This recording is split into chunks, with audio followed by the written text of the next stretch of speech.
criança de 10 anos recebeu alta em Recife depois de ter a gravidez interrompida por determinação da Justiça. De acordo com o hospital, ela está bem de saúde. O dia e o horário da alta não foram divulgados para preservar a criança. O homem que estuprou a menina dos 6 aos 10 anos de idade está preso. Ele admitiu que praticava os abusos sexuais contra a sobrinha. A tragédia dessa criança é apenas uma entre outras milhares que acontecem. A cada hora, 4 meninas de até 14 anos são estupradas no Brasil. Em 76% dos casos, o abusador é da família ou alguém bem próximo dos familiares da vítima. Esses dados são do Anuário Brasileiro de Segurança Pública. A Anvisa autorizou a fabricação de respiradores da USP. Batizado de Inspire, o ventilador mecânico foi desenvolvido pela Escola Politécnica em tempo recorde. O equipamento passou por testes no Hospital de Clínicas da Universidade de São Paulo. Agora, a USP vai fabricar 1.000 unidades do Inspire em conjunto com o Centro Tecnológico da Marinha, em São Paulo. 200 pesquisadores participaram desse projeto do Inspire. E por causa da pandemia, João Dória quer convencer deputados a aprovarem um pacotaço que tira a verba de instituições de pesquisa e privatiza pelo menos 10 estatais de São Paulo, como a CDHU e a ENTU. O projeto enviado à Assembleia Legislativa prevê, por exemplo, que universidades e instituições de pesquisa transfiram qualquer superávit para os cofres do governo. A fábrica de medicamentos do estado de São Paulo está nessa lista. Ela produz e fornece medicamentos a baixo custo para a população. O governo alega que esse pacotaço vai cobrir os gastos extras no combate à pandemia do novo coronavírus. O Conselho Nacional do Ministério Público adiou mais uma vez a análise da representação do ex-presidente Lula contra Deltan Dallagnol, que é coordenador da Força Tarefa da Lava Jato. Essa representação é contra aquele PowerPoint exibido durante uma coletiva em 2016 e que embasou a denúncia contra Lula. Essa foi, veja só, a 41ª vez que o Conselho Nacional do Ministério Público adia essa análise da representação da defesa do ex-presidente Lula. E o Supremo Tribunal Federal condenou o deputado Éder Mauro, do PSD do Pará, a pagar 30 salários mínimos a Jean Willis. Éder Mauro editou uma fala de Jean Willis durante uma sessão de uma CPI que investigava assassinatos de jovens negros e postou esse trecho nas redes sociais. Ele foi condenado a pagar indenização por difamação. Lembrando que Jean Willis renunciou ao mandato em 2019 e vive exilado no exterior por conta de constantes ameaças de morte.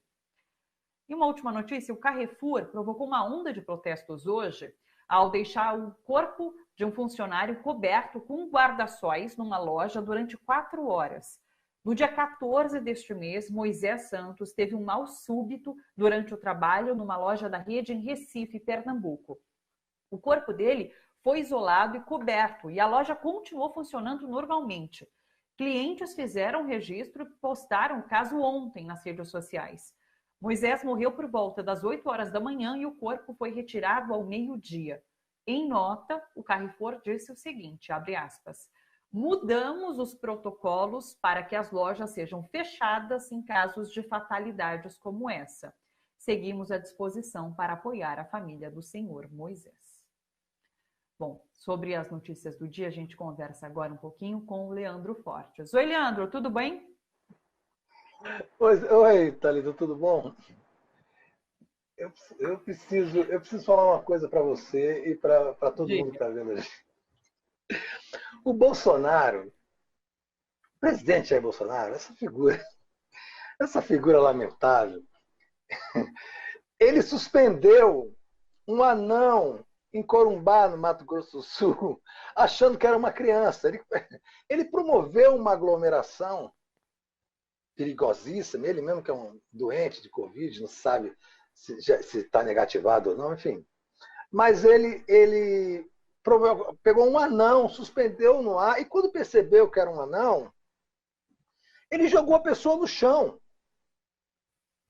Isso, a gente já estava conversando isso antes do programa começar, isso se junta a um caso como esse do Carrefour, em que um trabalhador morre e é cercado de guarda-sóis por 4 horas, e se naturalizando o absurdo, porque eu acho que se nós chegamos a uma quadra da história brasileira, Thalita, onde todos os absurdos acontecem e todos os absurdos são naturalizados, os mais trágicos, como a morte de um trabalhador, aos mais engraçados, como um sujeito confundir um anão, quer dizer, um apoiador dele que é anão, quer dizer, ele não tem nenhum respeito por nada, ele não tem nenhuma sensibilidade, suspendeu o sujeito, e quando perceber que é anão, em vez de pedir desculpa, então ele se jogou o anão praticamente no chão.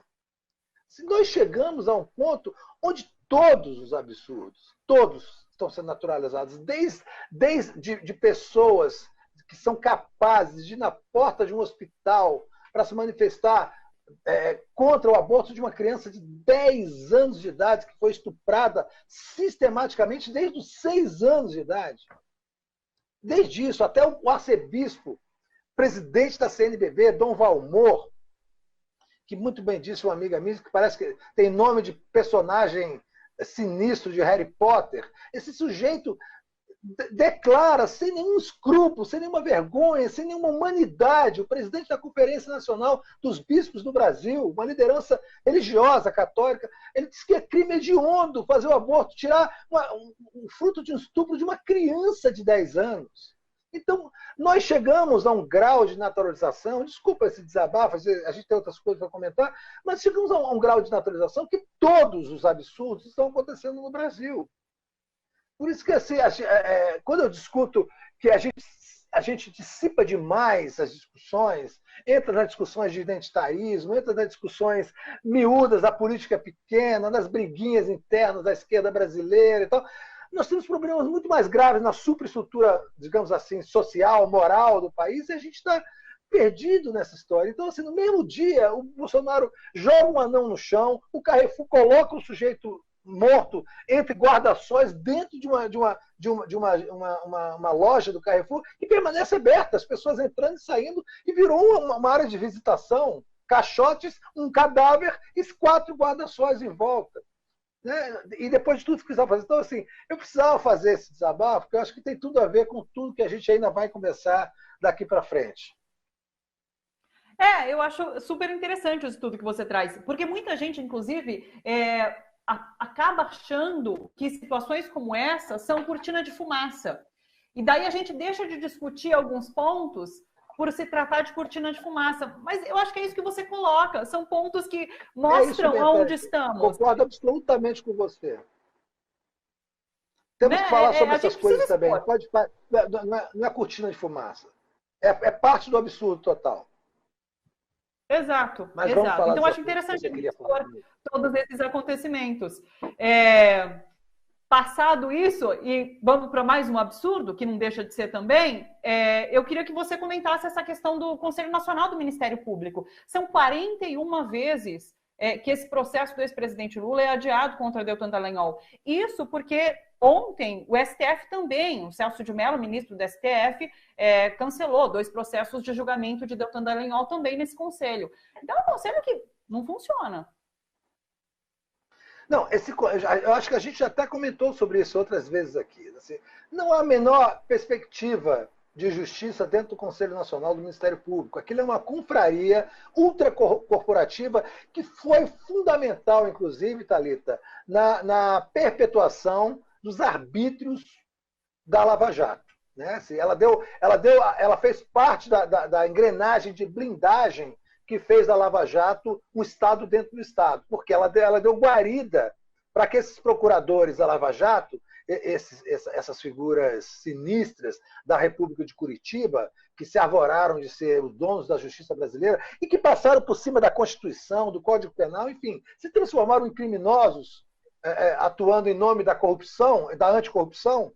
Então, eles contavam e ainda contam com a leniência, né, do Conselho Nacional do Ministério Público, que não serve para nada, só serve para isso mesmo, só serve para bloquear as ações de justiça, para bloquear as reações aos arbítrios e as irregularidades dos procuradores brasileiros. E continua sendo assim, 41ª vez que adiam, e vão adiar até a 100ª vez, porque eles não têm nenhum compromisso com o interesse público, eles não têm nenhum escrúpulo e nenhum compromisso com o interesse público. O Ministério Público do Brasil passou a ser uma entidade independente do Estado brasileiro. Eles fazem literalmente o que querem, o que é uma disfunção absoluta daquilo que foi pensado na Constituição de 1988 e que daria essa independência ao Ministério Público no Brasil, para que ele fosse o fiscal da lei, para que ele fosse uma garantia da cidadania. E ele se transformou num inimigo da cidadania. E o Conselho Nacional do Ministério Público nada mais é do que o reflexo dessa situação. Por outro lado, a gente tem essa boa notícia que o ex-deputado agora Jean Willis, foi indenizado por conta de difamação. O STF finalizou esse processo e deu causa ganha, então, para ele. Éder Mauro, que é esse deputado do PSD do Pará, vai ter que indenizar Jean Willis.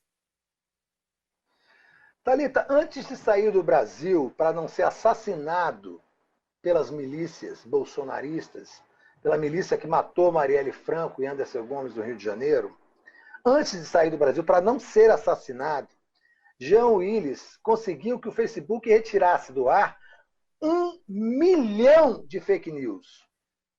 Vou repetir. 1 milhão de fake news. Nenhum brasileiro, acho que ninguém no mundo foi alvo de tanta fake news como Jean Willis, porque ele concentrou em torno da pessoa dele, da figura pública dele, todo o ódio que existe no Brasil a todas as minorias e a todas as pessoas que estão no campo progressista. Né? Ele é de esquerda, ele é homossexual, ele não tem medo. Ele cuspiu na cara do Bolsonaro. Né?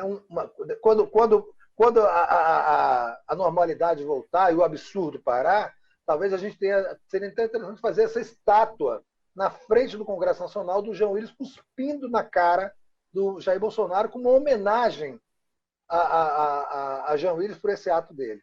Então, ele saiu do Brasil para não ser assassinado. Ele tinha só no Facebook, tá? Não estou falando de Twitter, não estou falando nada. Só Facebook. 1 milhão de fake news.